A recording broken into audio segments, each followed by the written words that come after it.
All right. Shalom to the elect. I want to start by giving all the praises, honor, and glory to whom it rightfully belongs, which is Yahweh, Bahashem Yahweh Shai, Bahashem Akakwadash. And what I said was all the praises, honor, and glory belongs to Yahweh in the name of Yahweh Shai and the name of the Holy Spirit. Double honors to the apostles and elders of Great Millstone at Ruel. Peace, blessings, and salutations to the elect. All right. And this lesson is going into the tribe of Gad, okay, which are the so-called North American Indians, you know. And by the way, let me just say this now.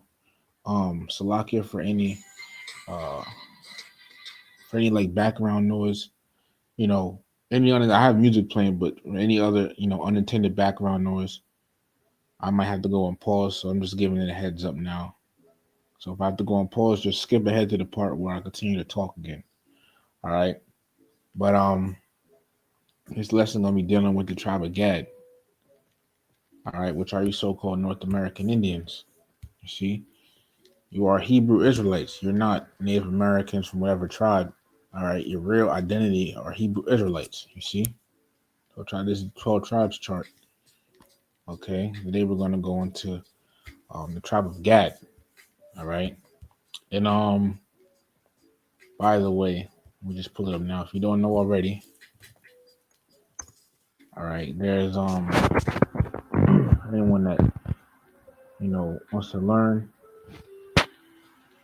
Bear with me just 1 second as this pops up.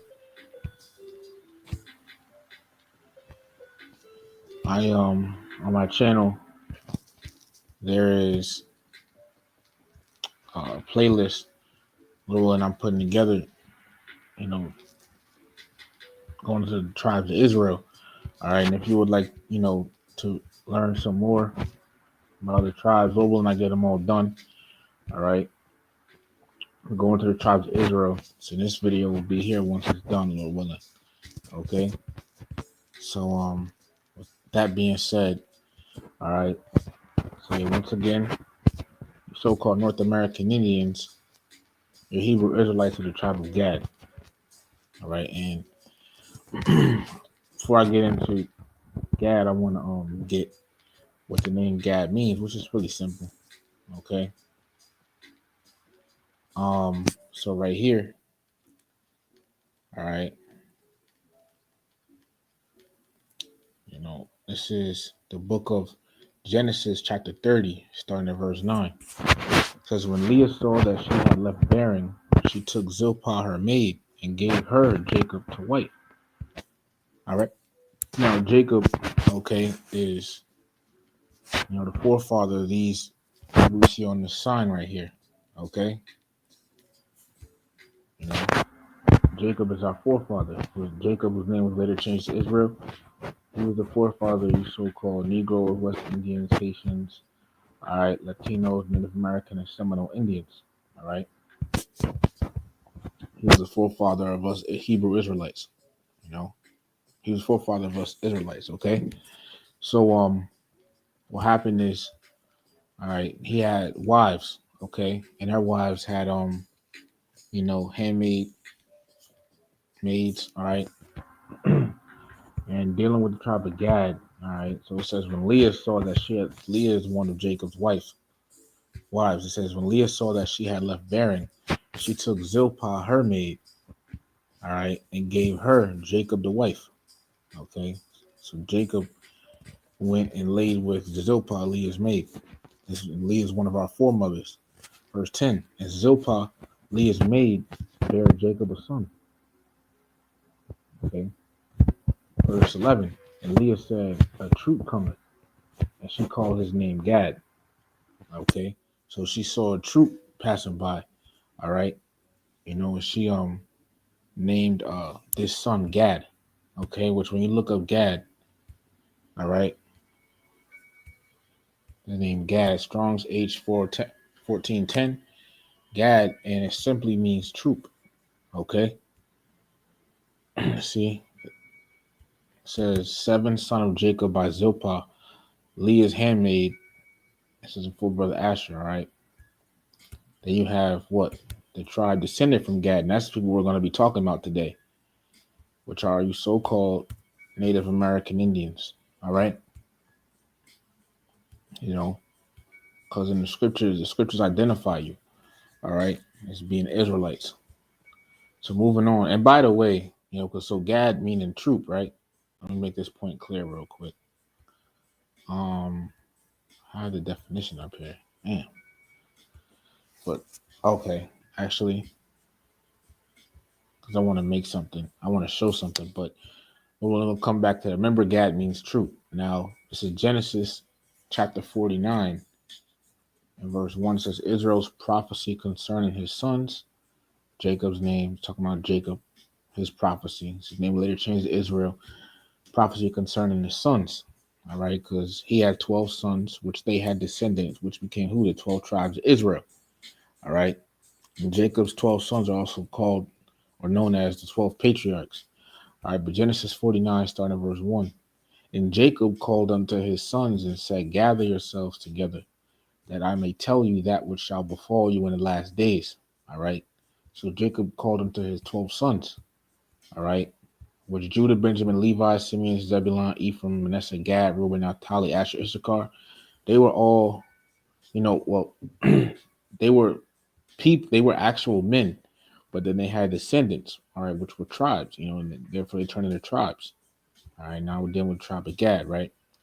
But Jacob called his sons together to do what? So that I may tell you that which shall befall you in the last days. Okay. And really, he was telling him when you understand it, he's telling his sons what would happen to their descendants in the last days. When you go down in this chapter, it goes to the different tribes of Israel.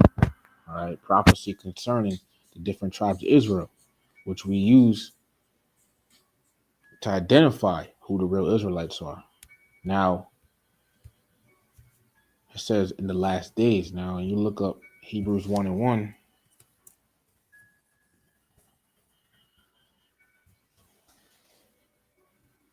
Start moving right here. Hebrews chapter 1, starting at verse 1. It says, Yahweh, who at sundry times and in diverse manners spake in time past unto the fathers by the prophets, hath in these last days spoken unto us by his Son. Who's the Son of the Heavenly Father? Yahushai. That's the true name of the Messiah. Yahushai is the one the world ignorantly calls Jesus.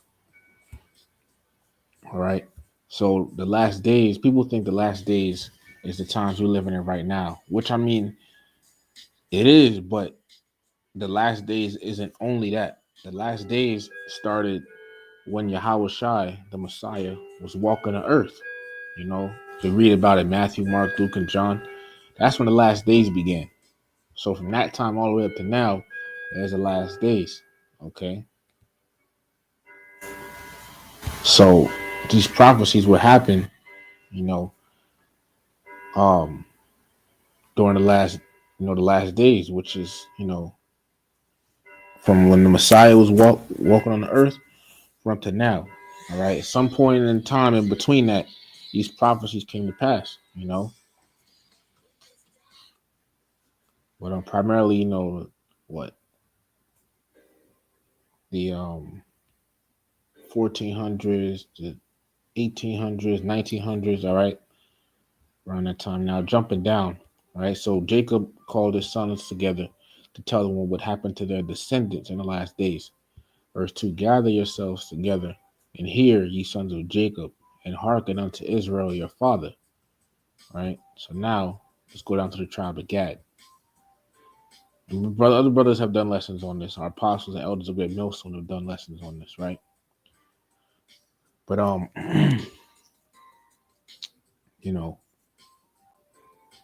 this lesson, no one is edifying. So this is Genesis 49 and 19, dealing with the tribe of Gad. Gad, a troop shall overcome him. Okay. Now let's look at some of these words, because you have to look up words to get a better understanding.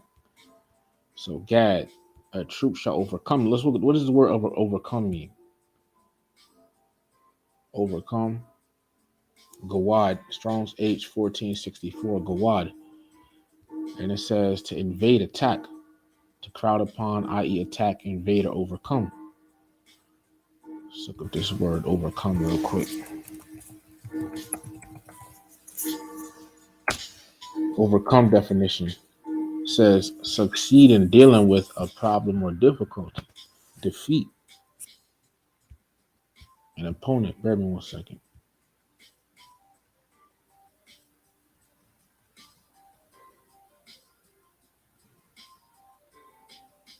Anyway, slocky. All right, but it says defeat an opponent, prevail. You see, succeed in dealing with. So to actually beat. So let's read it again. Genesis 49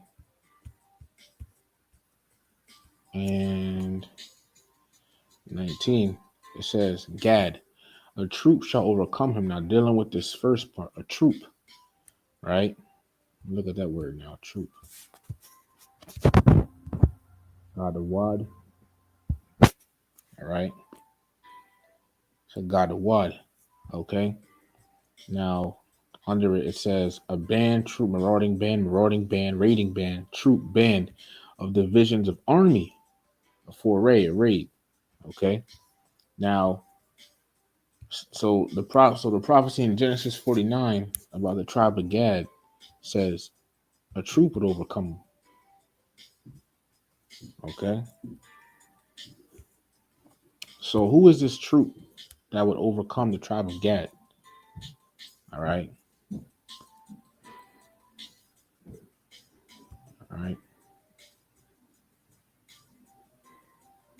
Now, this troop is the what's known as the United States Cavalry. Okay. The US Cavalry. And this is their symbol here, right here. And this is spiritual. Because in the US Cavalry was headed by who? It was really what the it was headed by who the so-called, it's really, the so-called white man, Esau. Okay. Cavalry, United States Army, a troop. Okay. So what was it? It says the United States Cavalry or US Cavalry was a designation of the mounted force of the United States Army. The United States Cavalry was formally created by an act of Congress on August 3rd, 1861, and ceased as a distinct army branch in 1942. The name cavalry continues to be used as a designation for various specific United States Army formations and functions. Okay. Now, um,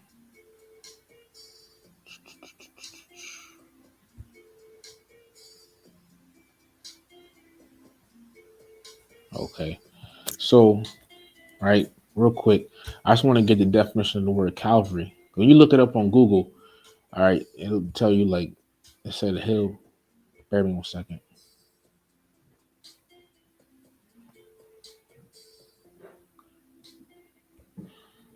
All right. But you look at the definition, if you just type in cavalry definition, what'll come up is what will come up is it'll say a hill that Yahweh Shah was crucified on, but you'll type in cavalry definition war. Cavalry war definition. Now, AR overview says cavalry refers to a group of soldiers who fight on horseback or another mobile military units. Cavalry were historically the most mobile combat force and played a variety of roles in battle, right? But now let's jump down. Vocabulary.com. Traditionally, a cavalry is a unit of what? Of troops. Gad, what does it say? Genesis 49 and 19. Gad, a troop shall overcome him. Okay? And just, really, man, the word cavalry is, troops. It's a bunch of troops. It says, but on horseback. All right. And that's what the U.S. cavalry was back then when they were taking down the tribe of Gad, which are the so called North American Indians. All right. It says when horses were a primary means of transportation, right? When they didn't have cars or anything like that, cavalries were a common part of war.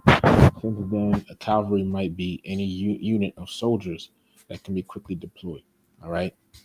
So this United States cavalry, right? Um, up and down. They were involved with you know, well, they were that troop that Slocky. They were that troop that took down the so-called Native American Indians. All right, and once again, as you see here, the sword, right? And this is spiritual because what does the scripture say? Real quick. What was Esau, aka the so-called white man's blessing? What was a part of his blessing? Genesis chapter 27, starting at verse 38. And it says, here, and Esau said unto his father, hast thou but one blessing, my father? Bless me, even me also, O my father. And Esau lifted up his voice and wept. You read the story, Jacob and Esau getting a blessing. All right, now Esau's getting blessed. Verse 39, and Isaac his father answered and said unto him, behold, thy dwelling shall be the fatness of the earth. Now, yeah, because the so-called white man, you see him, they can enjoy the finer things in life, pretty much. It says now the dew of heaven from above. All right. They have control of the airways and things like that. But here's the point. Verse 40. It says, and by thy sword shalt thou live. And by thy sword shalt thou live. So this is why, this is why the so-called white man, this is why, he just has to do a lot with weapons, with weaponry. Okay. And it's just, spiritual because, this is their plaque. Cavalry, United States Army, a sword. All right. Now, going down, and they were involved, with taking down the so-called Native Americans. See here, right here. Okay, this is a painting of so-called white men on horseback, you know, chasing down Gadites, so-called Native American Indians. Okay, you know, and then you see at the bottom it says U.S. Army cavalry pursuing Indians, 1876. All right, so this is a part of prophecy, you know. But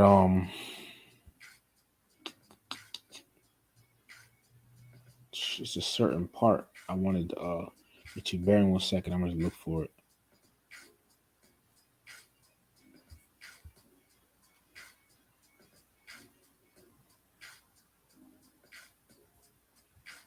Okay, Indian Wars, and right here, it says westward expansion, which Lord willing, I'll come back to. Okay. Yeah,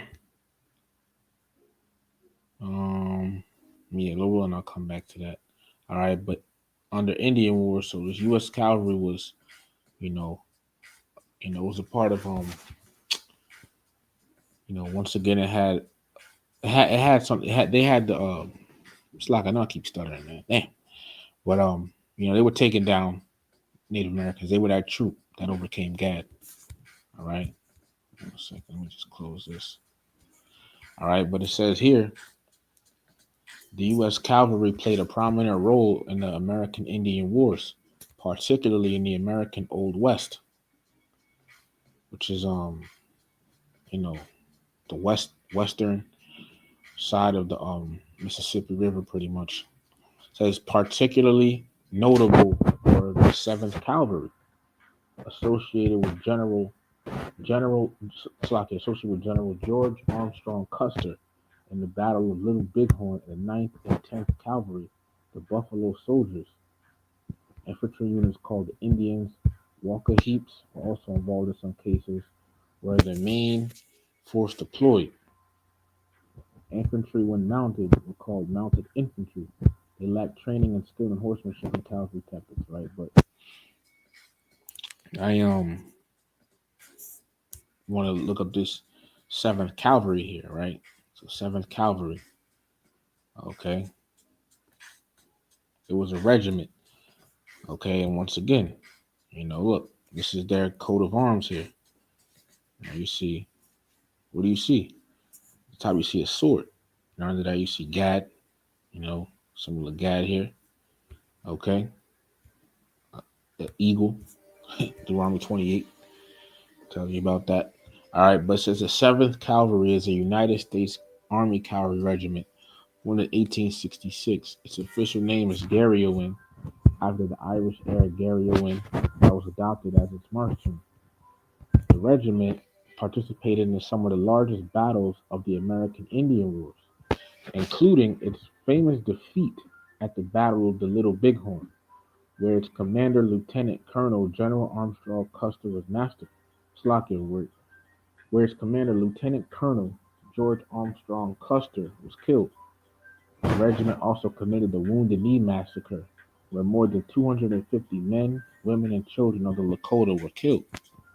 All right, so yeah, see, they were messing with Gad, man. All right, and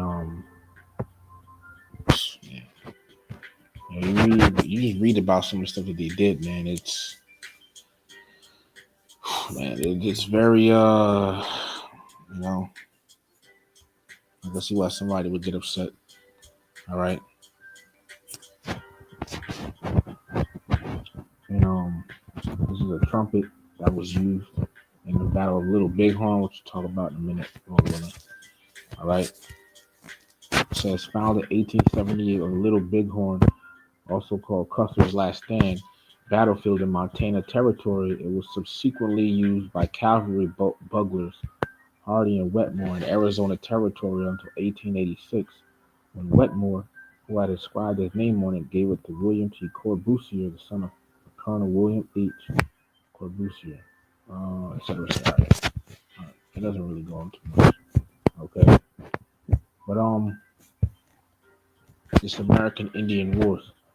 All right, and I'm really gonna talk about this man, General Armstrong. Cause look at him, he just look like a devil, man.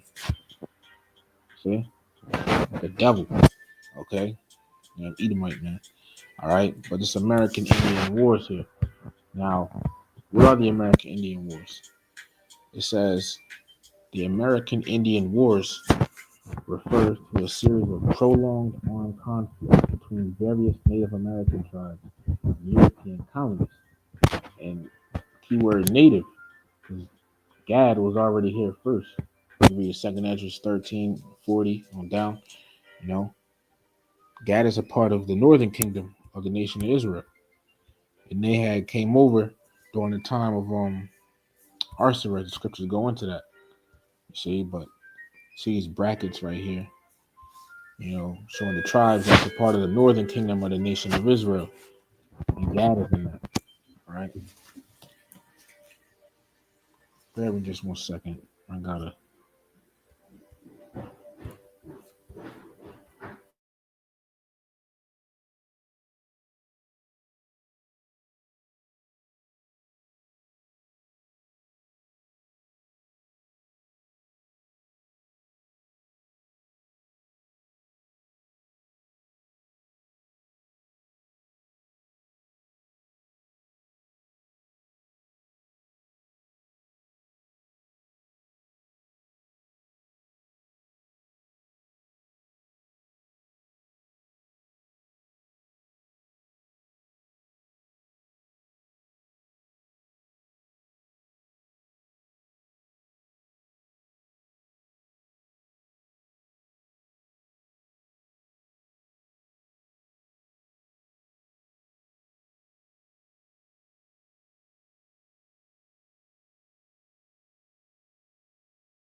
All right, Salaki for the interruption.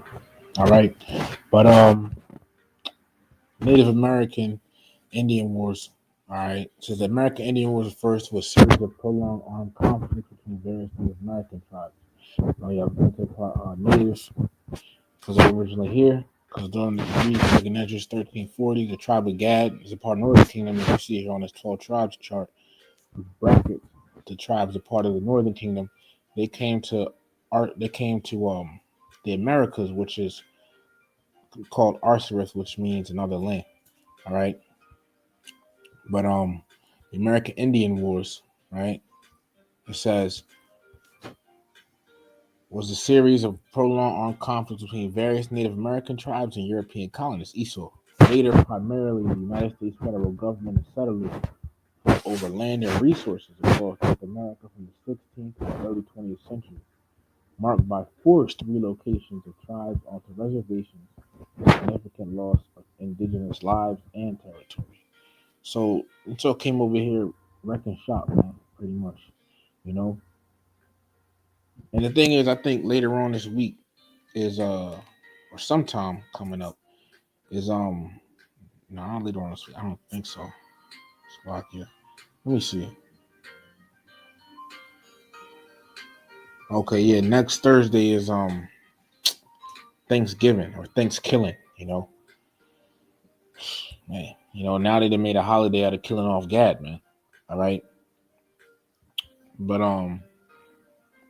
yeah, so getting into it, right? The top up here. Oh, that was the American frontier here. Let me go back. Slovakia. Just clicking through some things from before.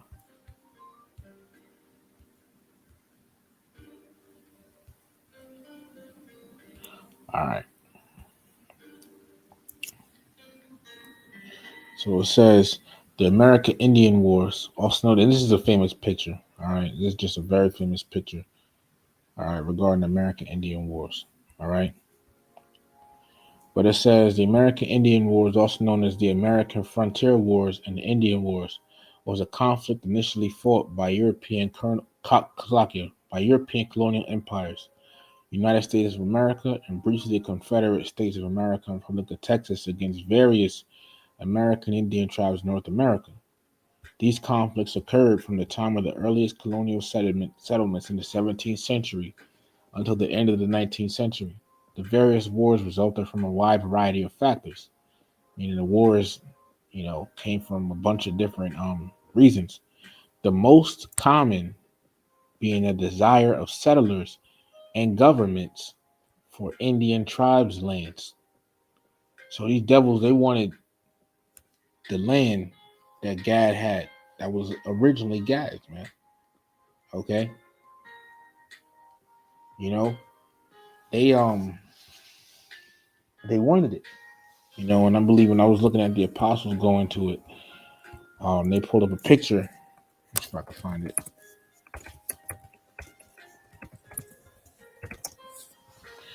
Indian land for sale poster. Okay, and it says here, see, Indian land for sale. Get a home of your own, easy payments, perfect title possession within 30 days. Fine lands in the west, which that belonged to Gad, man. Um, Irrigated, irrigable, grazing, agricultural, dry farming. In 1910, the Department of the Interior sold under sealed bids allotted Indian land as follows. You know, and then you have the lands. It says for the year 1911, it's estimated that 350,000 acres will be offered for sale, man. That was all Indian land. Let me see down here. For information as to the character of the land, wrote right for booklet Indian lands for sale to the superintendent U.S. Indian School at any one of the following places. All right, but you know you see it.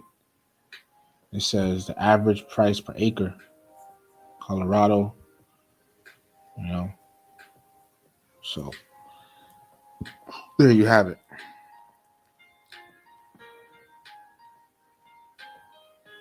Okay, but you know that they wanted lands, but Gad wasn't gonna give it up so easily. So the European powers in their colonies enlisted allied Indian tribes to help to conduct warfare against each other's colonial settlements. All right, I'm gonna jump down a little bit. You have the Removal Act, right? East of the Mississippi. Um, Here it says many refugees from defeated tribes went over the border to Canada. Those in the South went to Florida while those under Spanish control, as they would be considered free and not slaves under the Viceroyalty of Spain. During the early 19th century, the federal government was under pressure by settlers in many regions to expel Indians from their areas. The Indian Removal Act of 1830 stated the authorizing of the president to grant lands west of the Mississippi. And see, look, the Indian Removal Act of 1830 stated the authorizing of the president to grant lands west of the Mississippi in exchange for lands within existing state borders. So they wanted the lands and they wanted it west, and they pretty much and they wanted Gad to leave their land, which was on the east of the Mississippi River. If you don't know, it's the Mississippi River here.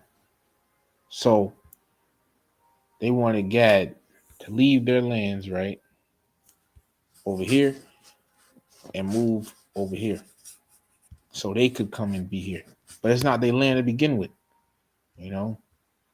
It says some tribes resisted relocation fiercely, most notably the Seminoles in a series of wars in Florida. And the Seminoles being who? The tribe of Reuben, you know. And the thing is, the tribe of Reuben and Gad, all right, they are different. Okay, they're they're different tribes. But they dwelt in North America, okay, together, but still they were different tribes. You know? and Reuben definitely wasn't about to give up their land so easily without a fight. All right. It says they were never defeated, although some Seminoles migrated to Indian Territory. Other tribes were forced to move to reservations west of the Mississippi River. Most famously, the Cherokee whose relocation was called the Trail of Tears. American Revolutionary War. All right, when you jump down, they show different different. They go into different things, different wars and different things like that, right? But Seminoles. So that was east of the Mississippi River. Let me see some real quick about it. All right, let me jump down.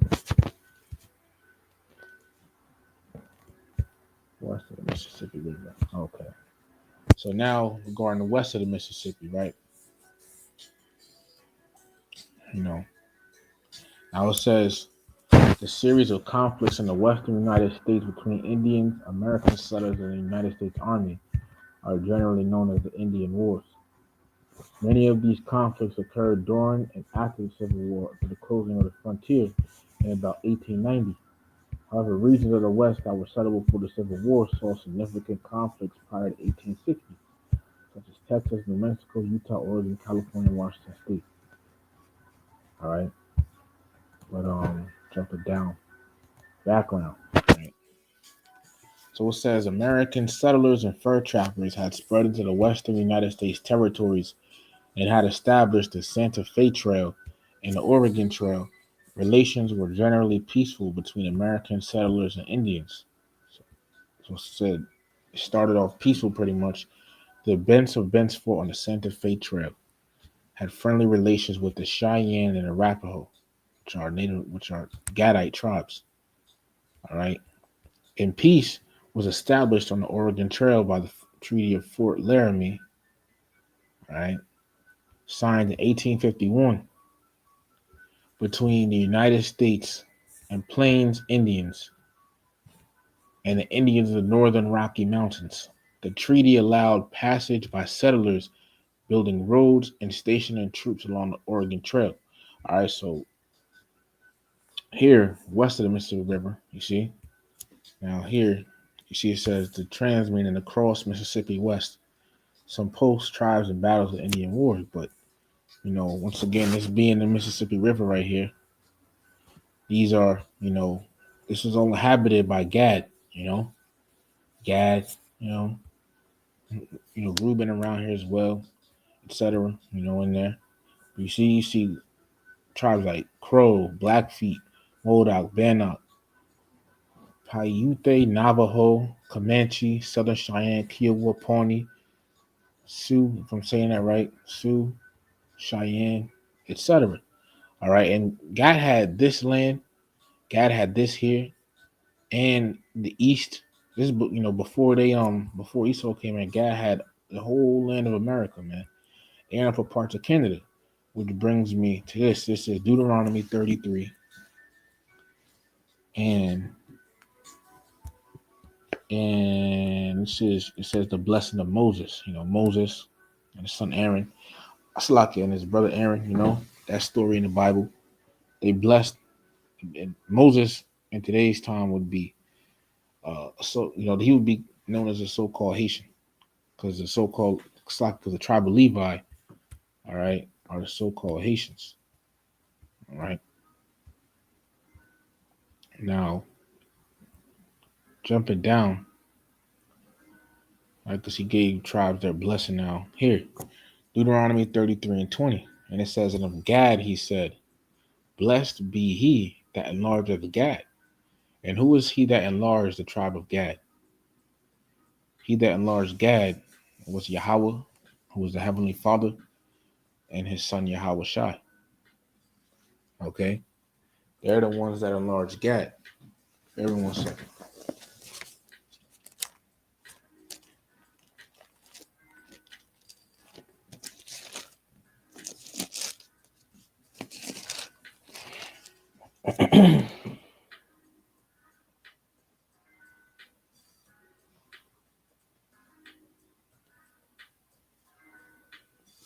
All right. Yeah. Now it says, "Blessed be he that enlargeth Gad; he dwelleth as a lion." So the ones that enlarged Gad is Yahweh and Yahweh Shai. How? Because they gave Gad, right? They gave Gad this massive. Oh man, you know, look, this is a map, tribal nations map, our own names and locations. So you see down here is the U.S., up here is Canada, and all the way up here, man. So the tribe of Gad, you know, blessed be he that enlarged Gad. They had this whole section of North America up here, man, to dwell on the western hemisphere of the world. They had all of this. This is a lot of land. That's a lot of land too. A lot of land. All right. A whole lot. All right. So, and like a lion in the desert. Hold on, let me just see if I can pull something up. Um,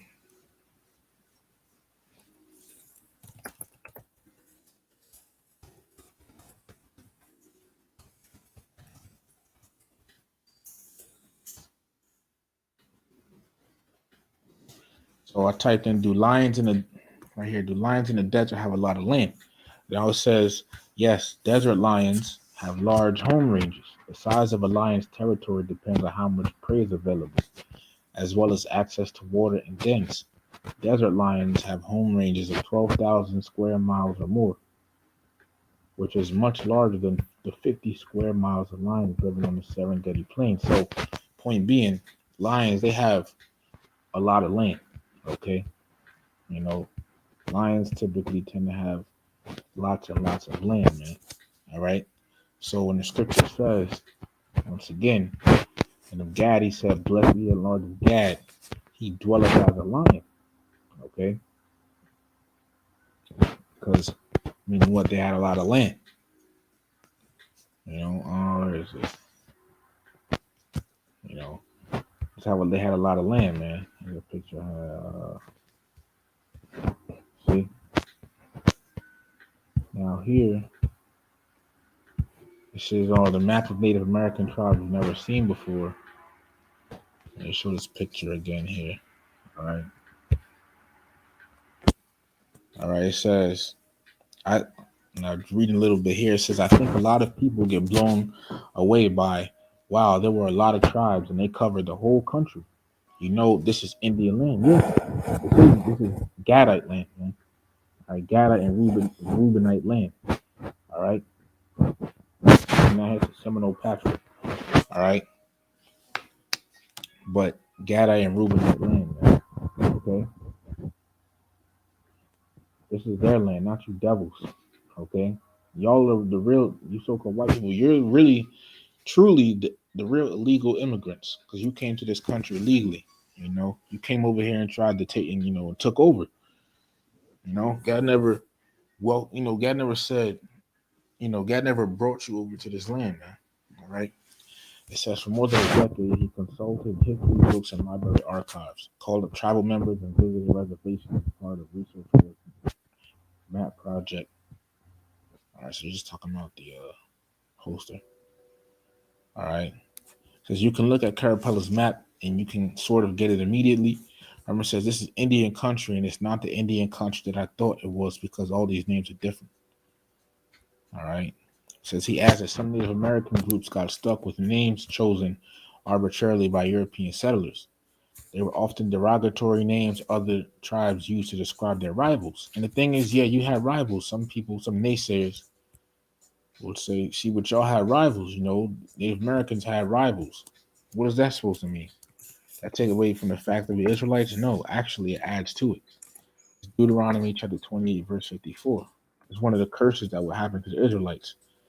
And it says, so that the man that is tender among you and very delicate, his eyes shall be evil toward his brother. And I'm going to stop right there. That's one of the curses that the Israelite man would hate his fellow Israelite man, and have hostility between Israel. This explains black on black crime, you know. Even this, what we read in here, different rival tribes amongst Native Americans. So that even proves that we Israelites, moving up further in the chapter, right? Deuteronomy 28 and verse 45. It says, moreover, all these curses shall come upon thee and shall pursue thee and overtake thee till thou be destroyed, because thou hearkenest not unto the voice of Yahweh thy power, to keep his commandments and his statutes which he commanded thee. So these curses will come upon us, right? Verse 40, and follow us because we didn't listen. Verse 46, and today the curses shall be upon thee, the Israelites, all 12 tribes, including Gad, so-called Native Americans, for what? For a sign and for a wonder and upon I see forever. So what would this sign mean? What does it mean upon thee for a sign? All right. Meaning if these curses happen to you, these curses, Deuteronomy 28 verses 16 through 60 happen to you, and you're an Israelite. Okay. And these happen to these Gadites, man. And Gad is a warrior tribe, as we'll get into later on, Lord willing. Okay. But let me just finish reading here. It says here, for example, Comanche is derived from a word Ute, meaning anyone who wants to fight me all the time. Gad is a warrior tribe. All right. Getting back. Okay. Close now. Slovakia. You have other maps here. Tribes, Indian nations. You see? All over. All right. And it's man, it's a lot of tribes, man. I can't cover. I'll be out here. This would be like a 10-hour a lesson or something like that, man. If when every single Native American tribe, but it's a lot. It's amazing when you go into the history. Just look it up on your own and everything like that. All right. I'll close this now. Now, getting back. All right.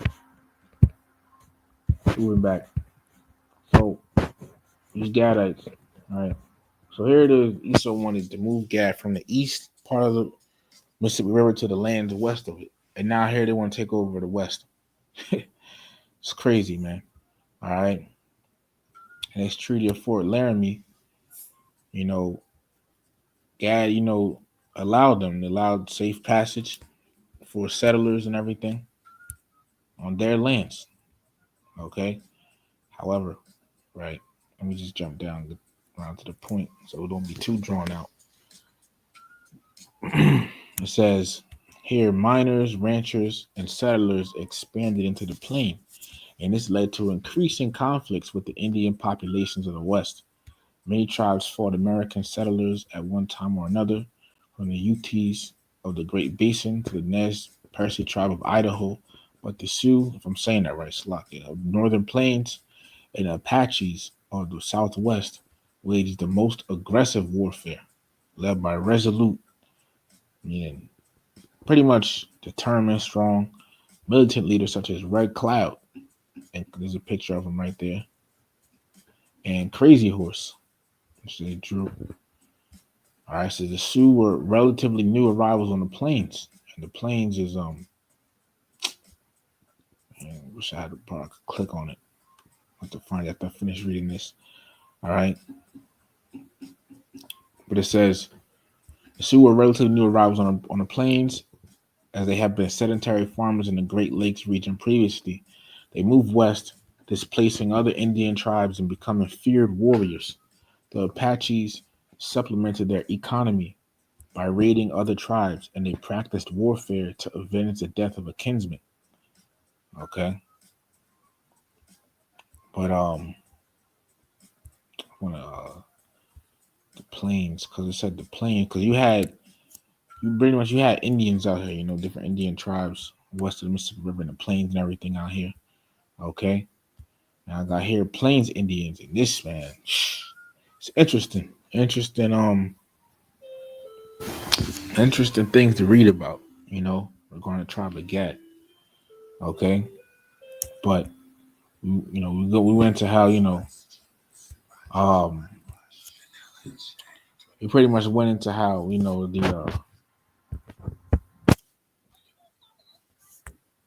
the cavalry pretty much took down Gad, overcoming Gad, killing them off,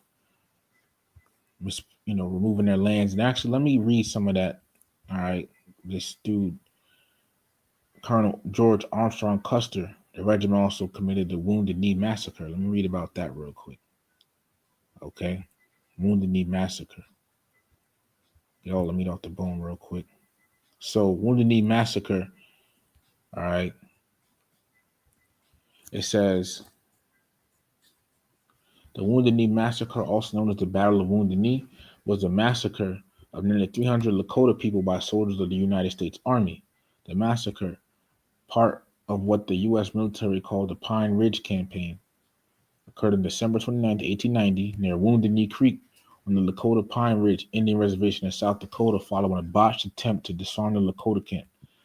The previous day, a detachment of the U.S. 7th Cavalry Regiment, commanded by Major Samuel M. Whitside, all right, approached Spotted Elk's band, all right, a chief, another Gadite chief. So the thing is, how you sort of come to this side of the world and think that we're just savages, okay? You know, how you just come over here and think that we're just how you come over here thinking people are just savages? When we had chiefs and everything like that, chiefs, you had hierarchy, you had cities, you know, all of that. So how the hell how do we savages and uncivilized? All right, let me jump down. Um, fighting ensuing massacre. It says after being called to the Pine Ridge Agency, Spotted Elk of the Minnetonka Lakota Nation and 350 of his followers are making a slow trip to the agency on December 28th, 1890, when they were met by a 7th Cavalry detachment under Major Samuel M. Whitside south of Porcupine Butte. John Shangrew, who said a scout and interpreter who was half Lakota, advised the troopers not to disarm the Lakota immediately as it would lead to violence. The troopers escorted the Native Americans about 5 miles westward to Wounded Knee Creek, where they told them to make camp. Later that evening, Colonel James W. Forsyth and the remainder of the 7th Cavalry arrived, bringing the number of troops at Wounded Knee to 500. In contrast, there were 350 Lakota, 120 men, and 230 women and children.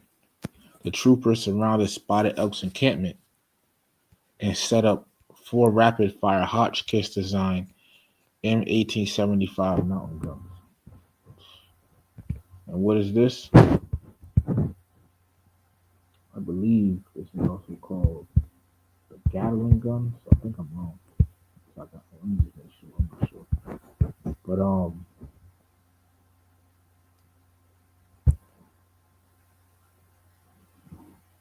pretty much it was a gun they used, I believe, to kill off Gad. All right. Hang on a second.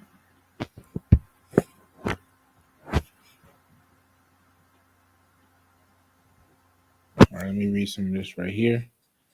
It says, man, and look, here it is. Actually, let me read it and then get some of the pictures first. At first, all firing was at close range. Half the Lakota men were killed or wounded before they had a chance to get off any shots. Some of the Lakota grabbed rifles from the piles of confiscated weapons and opened fire on the soldiers. With no cover, and with many of the Lakota unarmed, this lasted a few minutes at most. So you still had what? The blessing of the sword, once again. It says, while the Lakota warriors and soldiers were shooting at close range, other soldiers used the Hotchkiss guns against a teepee camp full of women and children. It is believed that many of the soldiers were victims of friendly fire from their own Hotchkiss guns. The Lakota women and children fled the camp seeking shelter in a nearby ravine from the crossfire. The officers had lost all control of their men. Some of the soldiers fanned out and finished off the wounded. Others leaped onto their horses and pursued the natives, men, women, and children, in some cases for miles across the prairies. In less than an hour, at least 150 Lakota had been killed and 50 wounded. Other estimates indicate nearly 300 of the original 350 having been killed or wounded, with the blizzard preventing immediate search following the massacre. Reports indicate that the soldiers loaded 51 survivors, 4 men and 47 women and children, on the wagons and took them to the Pine Ridge Reservation.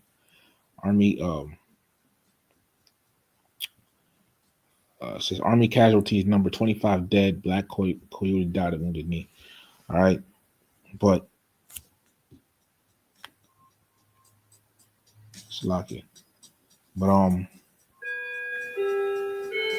it says in less than an hour, man. Less than an hour, at least 150 Lakota had been killed and 50 wounded. Damn. Other estimates indicate nearly 300 of the original 350 having been killed or wounded, with a blizzard preventing immediate search following the massacre. It's crazy, man. All right. Let me see.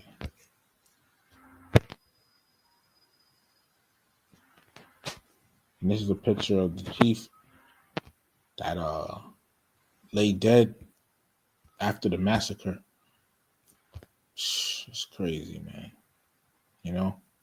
You still got to pay for all of this, man. And once again, here they are standing, with the guns, some of the soldiers back then. They go standing with the guns that killed Gad, And let me see. There's another picture up here.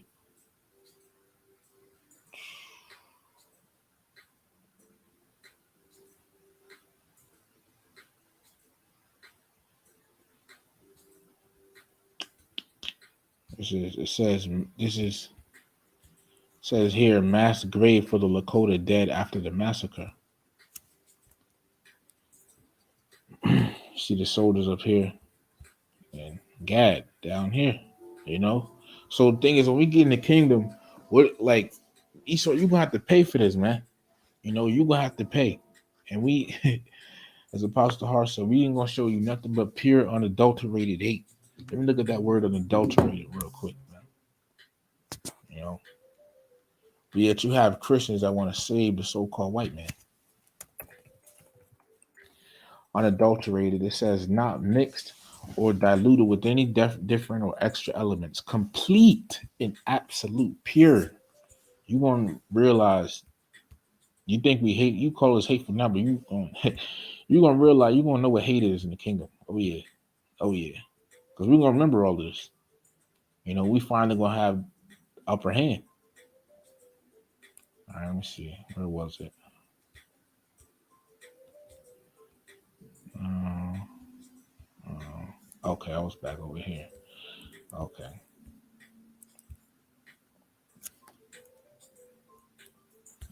All right. Going back. Okay. Let me jump down.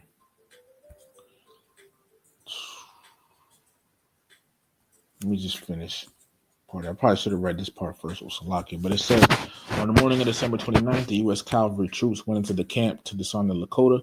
One version of events maintains that during the process of disarming the Lakota, a deaf tribesman named Black Coyote was reluctant to give up his rifle, claiming he had paid a lot for it. Black Coyote's rifle went off at that point. The U.S. Army began shooting at the Lakota.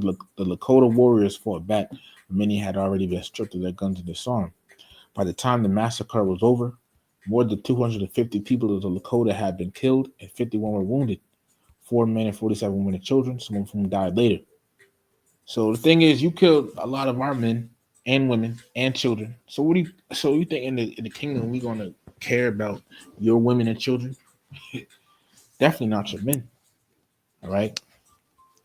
It says some estimates place the number of dead as high as 300. This is crazy, man. It says 25 soldiers also were killed and 39 were wounded. 6 of the wounded later died. 19 soldiers were awarded the Medal of Honor, specifically for Wounded Knee, and overall 31 for the campaign. So in 2001, the National Congress of American Indians passed 2 resolutions condemning the military awards and called on the federal government to rescind them. All right. The Wounded Knee National Historic Landmark, the site of the massacre, this is just here. All right, has been designated a National Historical Landmark by the U.S. Department of the Interior. In 1990, both houses of the U.S. Congress passed a resolution on the historical centennial, formally expressing deep regret for the massacre. That's too damn bad, you know. That's too bad. You killed off Gad, man. You killed a lot of Gad. All right.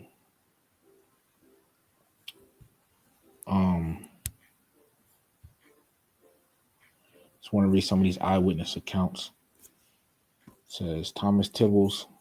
Suddenly, I heard a single shot from the direction of the troops, then 3 or 4, a few more, and immediately a volley. At once came a general rattle of rifle firing than the Hotchkiss guns. It says the many Indians broke into the ravine. And that was by Thomas Tibbles. Okay. It says the many Indians broke into the ravine. Some ran up the ravine to favorable positions for defense. By Dewey Beard, Lakota survivor. It says, I did not know then how much was ended. When I look back now from this high hill of my old age, I can still see the butchered women and children lying heaped and scattered all along the crooked gulch, as plain as when I saw them with eyes still young. And I can see that something else died there in the bloody mud and was buried in the blizzard. A people's dream died there. It was a beautiful dream. And I, to whom so great a vision was given in my youth, you see me now, a pitiful old man who has done nothing, for the nation's hoop is broken and scattered. There is no center any longer, and the sacred tree is dead. All right. By Medicine Man Oglala Lakota, Black Elk. This is the one by American Horse. It says there was a woman with an infant in her arms who was killed as she almost touched the flag of truce. A mother was shot down with her infant.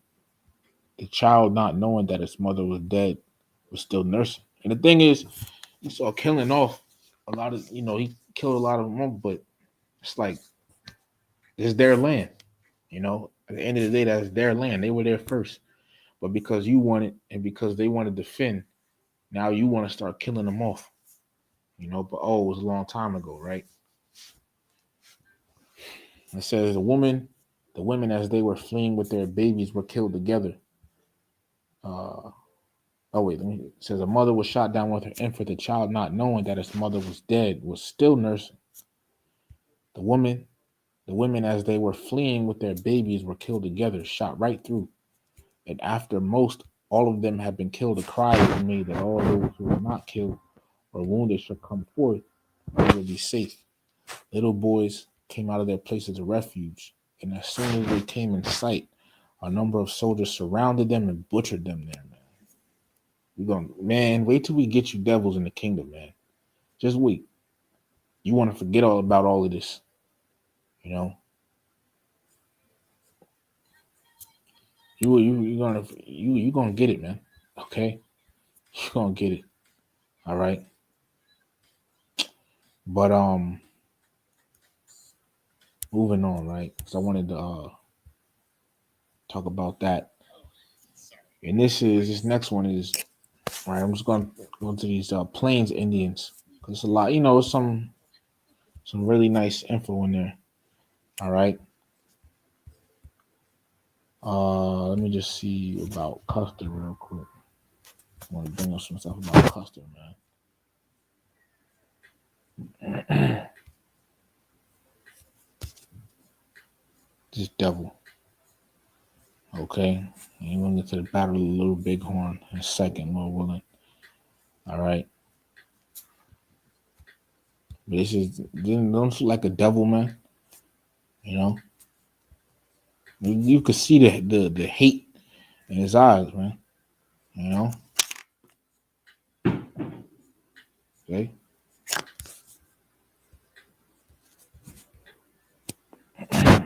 But just a little bit on him, right? So I typed in on Google, what bad things did General Custer do? It says General George Armstrong Custer is most notably criticized for his role in the Battle of the Little Bighorn, where he led a reckless attack against a large Native American village, resulting in the deaths of many Native Americans, including women and children, and the complete annihilation of his own command. He is also condemned for previous acts like the Washita River Massacre, where he attacked a peaceful Cheyenne village on the Chief Black Kettle, killing many unarmed people.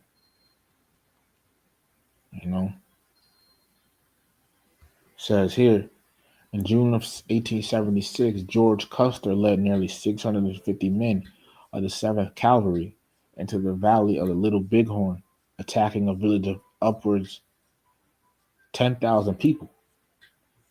Steve Brady, member of the Cheyenne Crazy Dog Society, said, "Our people have never seen such atrocities committed." What were the atrocities of Custer? You devils, you're in the kingdom. When we get in rulership, you're gonna experience atrocities. You're gonna experience seeing your young ones and old ones get beat, and slaughtered. Okay, and you have no power in your hand to do anything about it. You're gonna laugh in your face. We're gonna feel good, and you won't be able to do anything about it. So the Lord's gonna give us our look back. You see, Genesis 49, 19 again, it says, Gad, the troop shall overcome him, but what? But he shall overcome at the last. Okay? Yeah. And that's going to be when Yahweh Shai gets back. All right? The Lord's going to allow Gad to get the lick back. Okay? It's going to start with the elect of the nation of Israel, man. Okay? The elect, because, you have some tribe of Gad that gets saved and delivered when Yahweh Shai returns. So Yahweh Shai is the Savior. Okay? And under Yahweh Shai, Hamashiach, all right? If you have a Savior that saves your people, you can get payback on those that harmed you. And they can't do anything to you about it because you have what? You're saved. You have your Savior with you. Okay. And that's what's gonna happen. All right, but the Lord gonna allow God to get their lick back. All right, but now, matter of fact, let me off the bone. Let me get about that Little Bighorn, Battle of Little Bighorn. So this man, all right, this is a picture of the Battle of Little Bighorn. You see Gad here. You notice the fringes and everything, which gonna be, you're gonna see a lot of the art, the depictions of Gad, and you're gonna match the descriptions we're gonna. All right, but Battle of Little Bighorn. It says the Battle of Little Bighorn, known to the Lakota and other Plain Indians as the Battle of the Greasy Grass, and commonly referred to as Custer's Last Stand, was an armed engagement between combined forces of the Lakota, Sioux, Northern Cheyenne, and Arapaho tribes and the 7th Cavalry Regiment of the United States Army. It took place on June 25th to 26th, 1876, along the Little Bighorn River in the Crow Indian Reservation in southeastern Montana Territory. The battle, which resulted in the defeat of U.S. forces, was the most significant action of the Great Sioux War of 1876. Okay, so I believe Gad won this. Okay,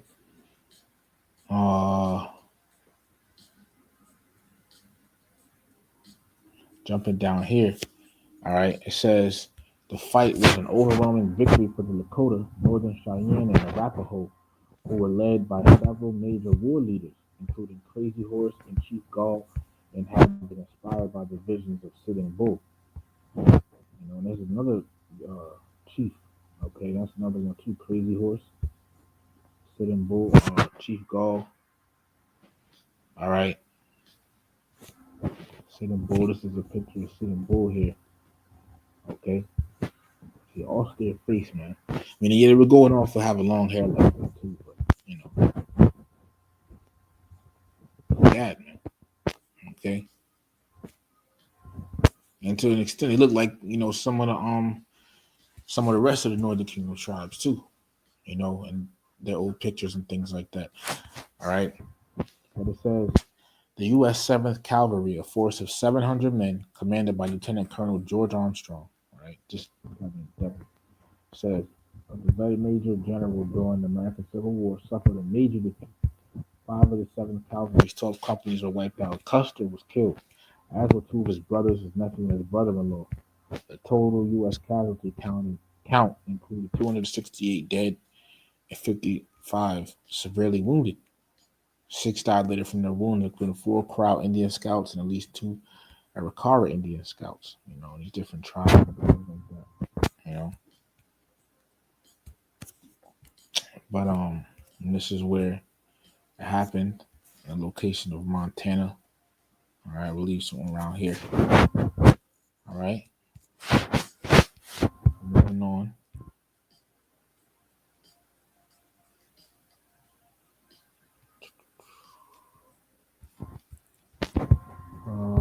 The battle of it.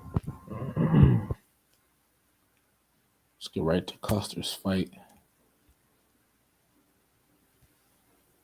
All right, good to how this man died, man. All right. As a matter of fact, I'm gonna start. Salakia. I'm gonna start right here. All right. It says the troops found most of Custer's dead men stripped of their clothing, ritually mutilated, and in a state of decomposition, making identification of many impossible. The soldiers identified the 7th Cavalry as dead, as well as they could hastily bury them where they had fallen. Says Custer's body was found with 2 gunshot wounds, one to his left chest and the other to his left temple. Either wound would have been fatal, though he appeared to have bled from the only chest wound. Some scholars believe his head wound may have been delivered post-mortem. All right. Since says some Lakota oral histories assert that Custer, having sustained a wound, committed suicide to avoid capture and subsequent torture. This would be inconsistent with his known right-handedness, but that does not rule out assisted suicide. Other native accounts note several soldiers committing suicide near the end of the battle. Custer's body was found at the top of Custer Hill, which also became known as Last Stand Hill. There, the United States erected a tall memorial obelisk inscribed with the names of the 7th Cavalry's casualties. All right. So he had, he got put to death, man. The devil finally got put to death. Okay. This man is a scout in the American Army, but Gadite scout though.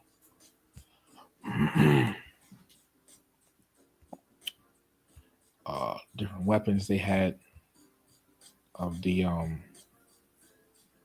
during the war, Lakota and Cheyenne. These are some repeater rifles, that had a higher fire rate and all of that, Colt single action. All right. It's another one.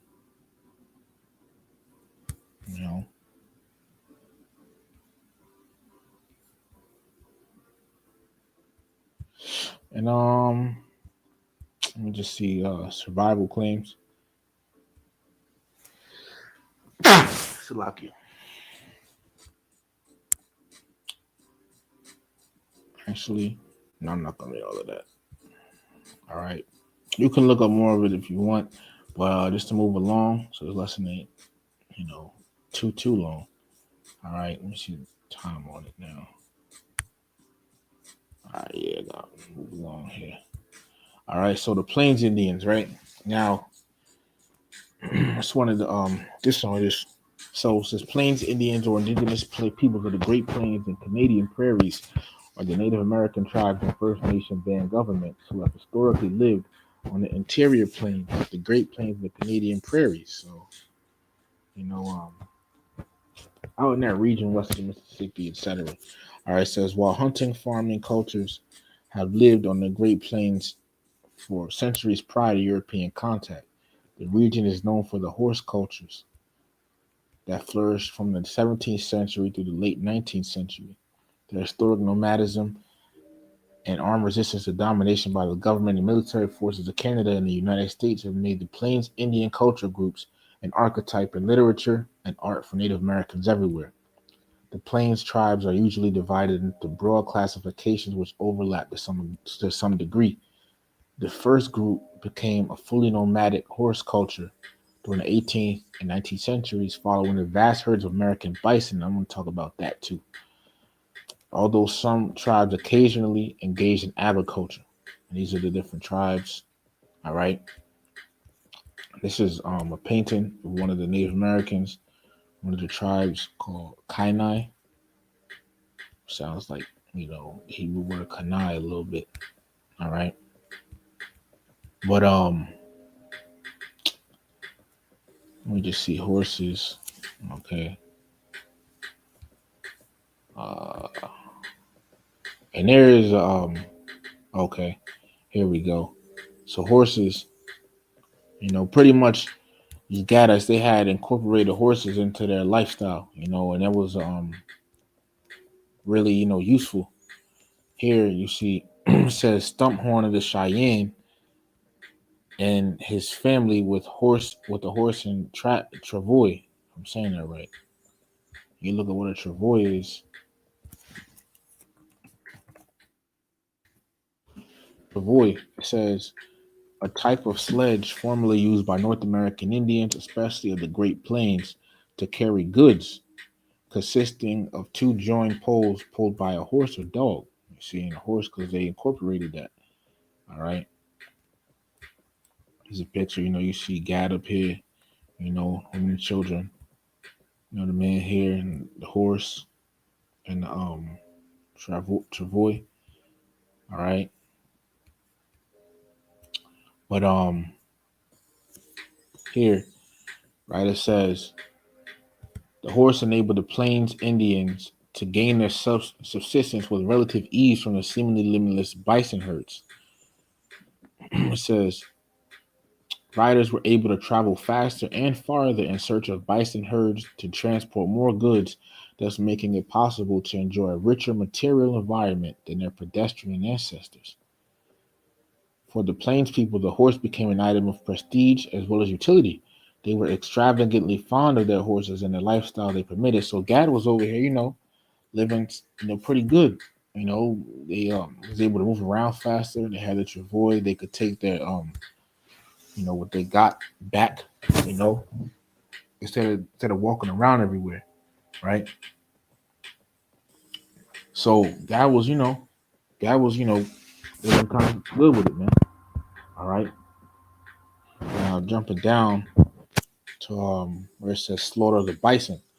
Okay. Now the thing is, right, and I believe I had a part I wanted to show about that too.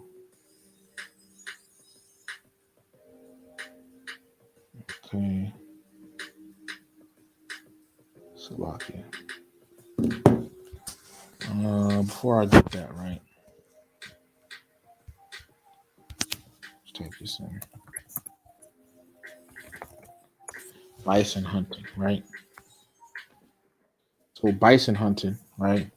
Says bison hunting, hunting of the American bison, also commonly known as the American buffalo, was an activity fundamental to the economy and society of the Plains Indians peoples who inhabited the vast grasslands on the interior plains of North America. Before the animal's near extinction in the late 19th century following United States expansion into the West, bison hunting was so this was, it says, under activity fundamental to the economy and society. All right, pretty much it was just, very useful. Very, all right, it says bison hunting was an important spiritual practice and source of material for these groups, especially after the European introduction of the horse in the 16th to 19th centuries, enabled new hunting techniques. These species' dramatic decline was a result of habitat loss due to the expansion of ranching and farming in Western North America. Industrial scale hunting practiced by non-indigenous hunters. I'm read it again. Industrial scale hunting practiced by non-indigenous hunters increased. Um, damn, pretty much non-indigenous meaning people who don't, pretty much people whose land this isn't, which is Esau's, right? So industrial scale hunting. Let me look at what that is. What is industrial scale?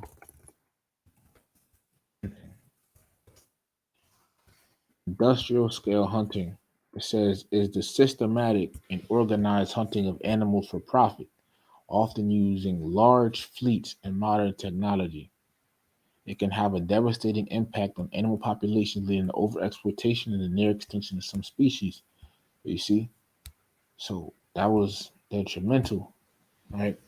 It says industrial scale hunting practiced by non indigenous hunters increased indigenous hunting pressure due to non indigenous demand for bison hides and meat in cases of a deliberate policy by settler governments to destroy the food source of indigenous people during times of conflict. So Esau wanted to destroy their food source, which was bison, A big part of it was bison, and this is a picture of Jake hunting the bison and all of that.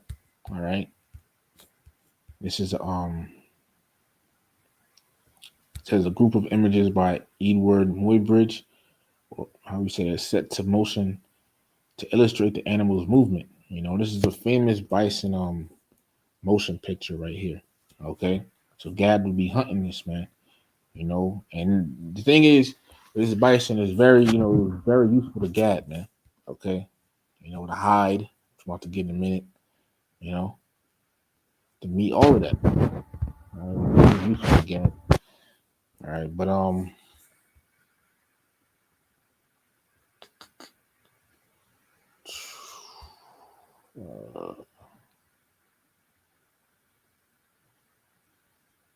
let's see.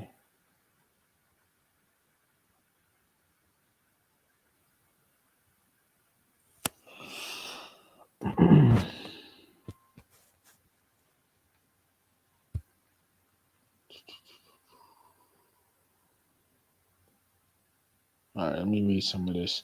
All right, so this is a different way that they would capture the bison. So here it says trapping. Before the introduction of horses, bison were herded in large chutes made of rocks and willow branches, drive lines, and trapped in a corral called a buffalo pound, and slaughtered or stampeded over cliffs called buffalo jumps. Both pound and jump archaeological sites are found in several U.S. places in the U.S. and Canada. Buffalo jumps. All right. In the case of a jump, large groups of people would herd the bison for several miles, forcing them into a stampede that drove the herd over a cliff. The earliest evidence of buffalo jump dates to around 1400. Working on foot, a few groups of Native Americans at the time used fires to channel an entire herd of buffalo over a cliff, sometimes killing far more than they could use. A Crow historian has related some ways to get bison with the help of songs, hazers, drive lines of stones, desert kites. All right. Um, and a medicine man pointed down the line with a pair of hindquarters in his hands. The Crows drove many bison over a cliff. A successful drive could give 700 animals. That's a lot. All right. That's a lot of animals, you know. Um, on Pishkun says, southwest of Great Falls, Montana, the Blackfoot drove bison over cliffs in the fall to secure the winter supply. So they did this so they could have stuff during the winter. Animals not killed in the fall were trapped and killed in the coral at the foot of the cliffs. The Blackfoot used pitch guns as late as the 1850s. So this is a bison jump here. All right, this is they would guess who would come boom and get killed, fall over here, etc. All right. Uh, Driving herds in the enclosures. In the dog days, the woman of a Blackfoot camp made a curved fence of travois tied together, front end up. Runners drove the game towards the enclosure where hunters waited with lances as well as bows and arrows. Henry Kelsey described the hunt on the northern plains in 1691. First, the tribes surrounded the herd. Then they would gather themselves into a smaller compass, keeping ye beast still in ye middle. Then the hunters killed as many as they could before the animals broke through the human ring. All right, so you get the point, okay? I'm probably gonna read more of this on my own. All right. All right. But back to where was I? All right, so slaughter of the bison here, okay? Now it's a slaughter of the bison. By the 19th century, I ain't gonna read that part. But jumping down, it says the U.S. federal government and local governments promoted bison hunting for various reasons. To allow ranchers to range their cattle without competition from other bovines, and to starve and weaken the Plains Indian population, to pressure them to remain on reservations. So, yeah, it's true. Esau wanted to kill off bisons also to starve and weaken Gad. Okay, this is the government. This is the U.S. federal government, man. It says the bison herds form the basis of the economies of the Plains tribes. See, look, I'm gonna read it again. The bison herds form the basis of the economies of the Plain tribes. So that was very useful to them. Without bison, they were forced to move. They were forced to move on the reservations or starve. See, bison were slaughtered for their skins, with the rest of the animal left behind to decay on the ground. After the animals rotted, their bones were collected and shipped back east in large quantities. And the thing about bison, I wanted to look up, right?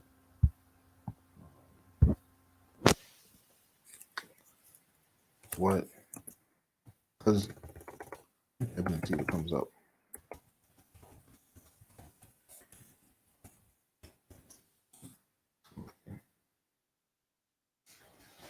All right. So it says Native Americans used their hide for many purposes. Clothing. Bison hides are used to make clothing such as moccasins, shirts, leggings, aprons.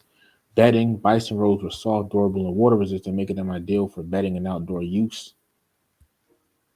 All right. Teepee coverings. Bison hides were used to cover teepees. Disguises. Bison hides were used to create disguises to help hunt more bison. Trading. Bison hides were a valuable trade item during the fur trade. Native Americans would sell their robes for trade goods. Other items, bison hides were also used to make pouches, arrow quivers, and knife sheaths. All right. Bison were sacred to Native Americans and were a staple part of their diet. They used every part of the bison, including the meat, bones, horns, and tendons. Bison meat was a staple food for Native American tribes. Bison bones were used to make tools, weapons, and ceremonial items. But see, the thing is, if you saw killing the bison, then what? You know, his horns. Bison horns were cut into spoons, scoops, rattles, and cups. Tendons. Bison tendons were used to make sewing threads, bowstrings, and ropes. Damn, tendons. But if you don't have this, how you gonna fight back? Since the hide was used for teepees, clothing, and trading during the fur trade, Native Americans turned buffalo hides into robes and sold them for trade goods. Also, too, how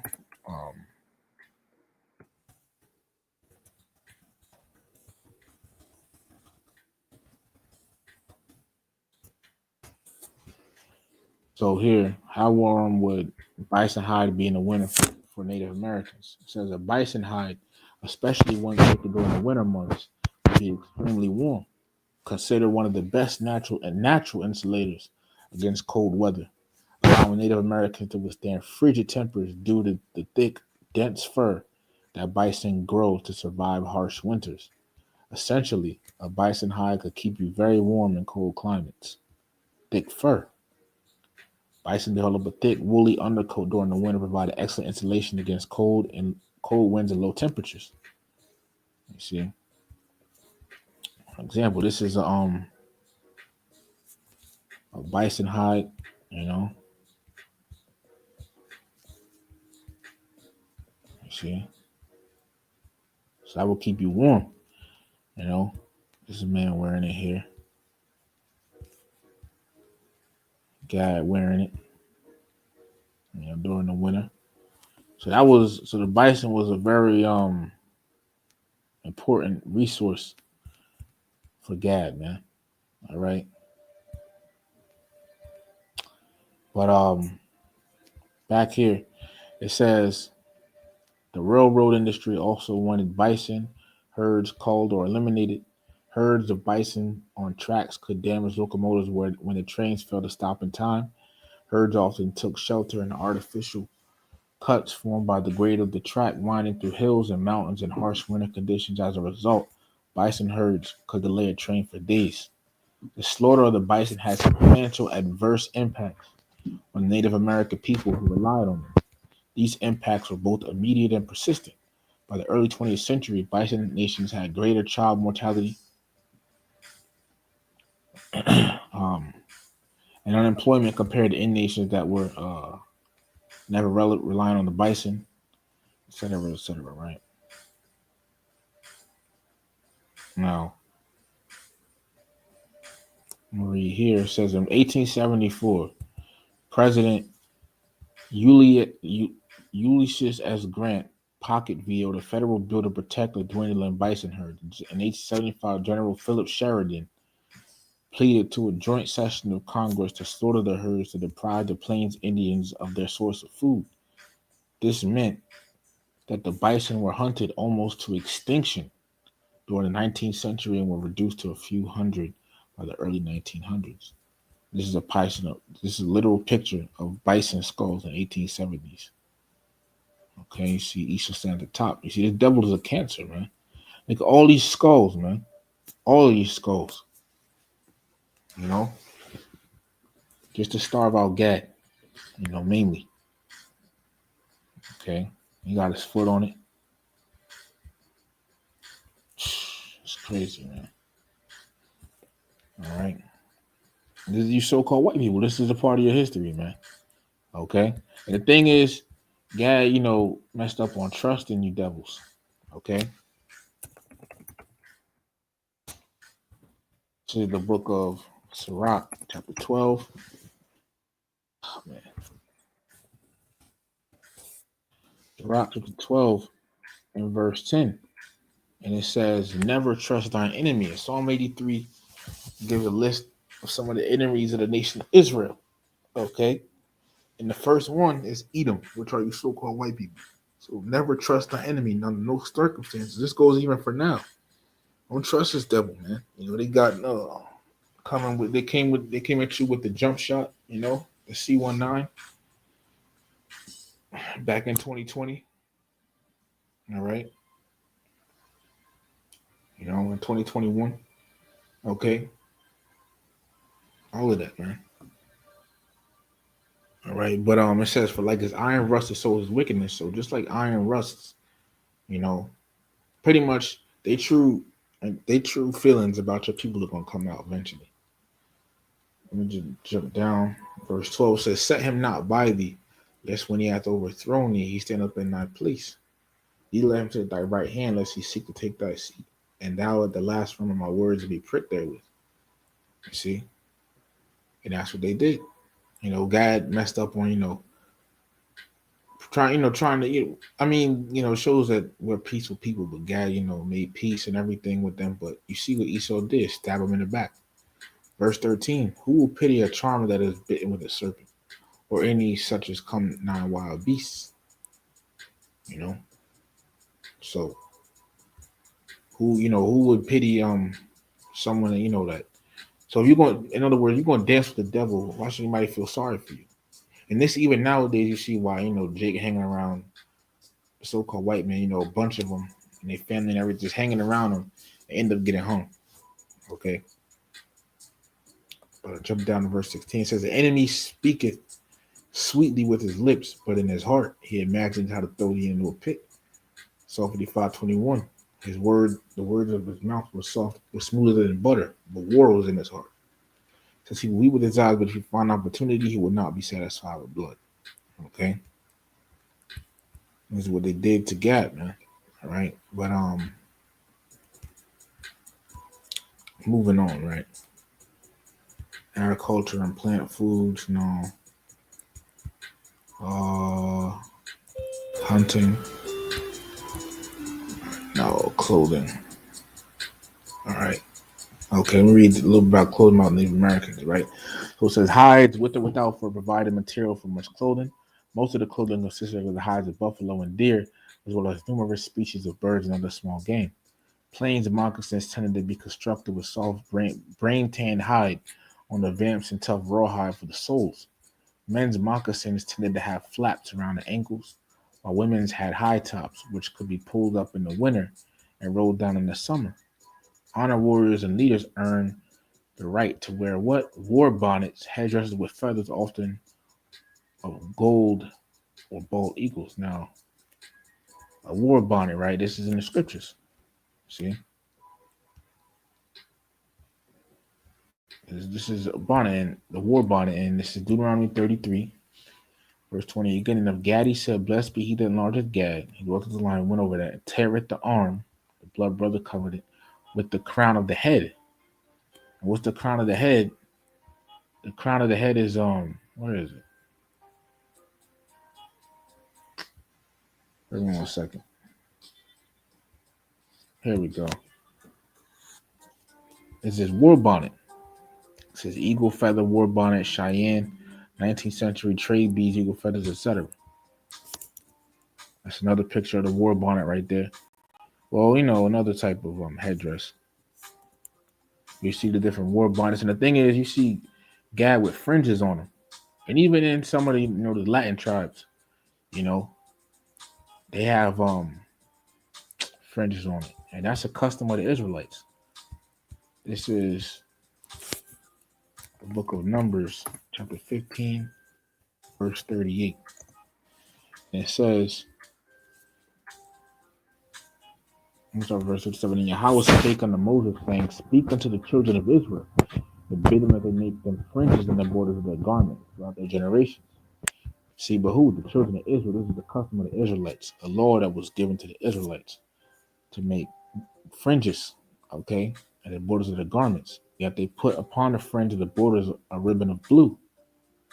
Okay, and the thing is, you look at it, all right.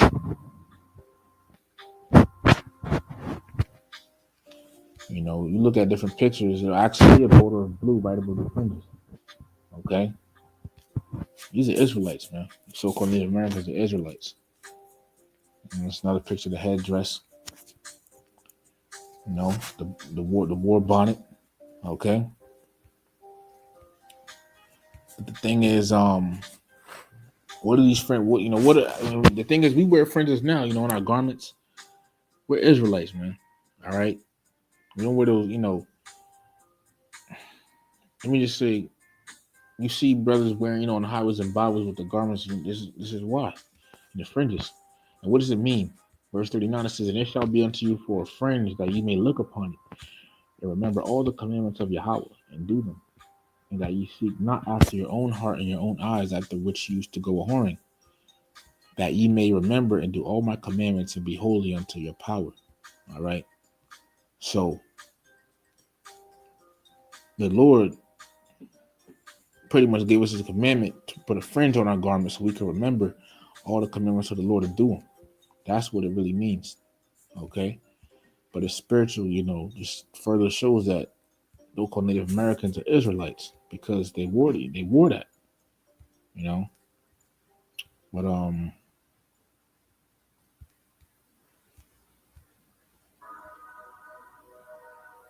right, let me just read a little bit of this war bonnet. It says, war bonnets are feathered headgear traditionally worn by male leaders of the American Plains Indians, nations who have earned a place of great respect in their tribe. Originally, they were sometimes worn in the battle, but they are now primarily used for ceremonial occasions. Yeah, powwows and things like that.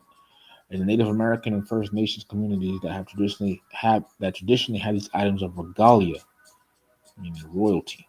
Okay. It says regalia is the set of emblems, symbols, or paraphernalia indicative of a royal status, you know. And ultimately, us Israelites, we are a royal people, a holy people, a special people above all else. Deuteronomy 7:6. It says, "For thou," speaking to the Israelites, "are an holy people unto Yahweh thy God." And holy means separate. Yahweh thy God has chosen thee, the Israelites, to be a special people unto himself, above all people that are upon the face of the earth. And this goes for all the 12 tribes, all these people. If your father, if his ethnicity is on this sign, on this chart, then you're an Israelite. Okay? Because you are what your father is according to the Bible. All right. But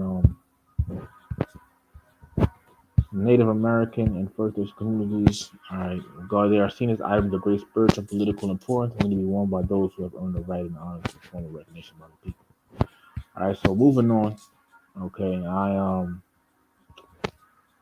get some more now. There's just regarding some things about Gad real quick. Let me look up some more of the clothing just to show you about the border of blue. All right, let's see, like right here, for example, the border of blue, fringes. That's the Israelite color. Okay. But moving forward, because Gad is also a warrior tribe, right? Now it's First Chronicles 5:18.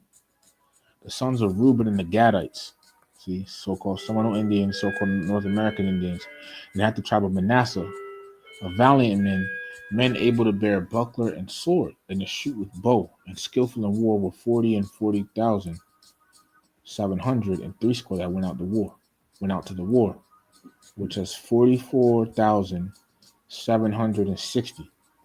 44,760 that went out to the war. So they were Gadites are a warrior tribe, just like Reuben. Okay, and it's something that they did, man, because Gad had a brutal, a brutal tactic of scalping. Now, what was scalping? All right, it says scalping describes the forceful removal of the human scalp with hair attached. The violent act is usually performed with a knife, but it can also be done by other means. Someone can scalp victims who are already dead, but there are also examples of people being scalped when they are still alive. I'm going to give one of them examples. This man by the name of Robert McGee. Now here, Robert McGee, and this is a picture of, actual scalping. He was scalped by Sioux Indians. Okay, see, scalped by Sioux Chief Little Turtle in 1864, Robert McGee. Okay, and you can read about it. But scalping in the old west. I just wanted to get the picture again up close. Okay, this is another picture right here. Scalping. That's man. All right. It says I'm gonna just read the here and then jump around to pictures. But it says scalping in the old west by Western author Nick Brumby says while no pain was perceptible, the removing of my scalp sounded like the ominous roar and peal of distant thunder. So scalping sounded like thunder, like a crack of thunder, man. You know, man. It says it was the stuff of nightmares. Having your scalp torn from your skull for it to be displayed as a trophy of war. Thousands of settlers, soldiers, cowboys, Native Americans across the length and breadth of American frontier fell victim to this most gruesome of fates. All right, and you see here, you know. Oh man, it's a warrior tribe. You see, Gad is also a warrior tribe, man. This is one of the knives that we use. You know, so that pretty much concludes it, man. All right, Robert McGee. Scout says Scout by Sioux Chief Little Turtle in 1864. William Thompson. All right, he also Scout. She got Scout. You know, so hey, so just wanted to tribe of Gad today. So hey, that concludes it.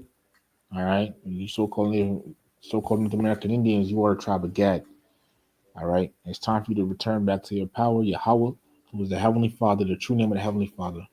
All right, the one the world ignorantly calls God. All right, time to return back to Him in the name of His Son Yahweh Shai, who is the Messiah, whom the world ignorantly calls Jesus, and both of them are so-called black men.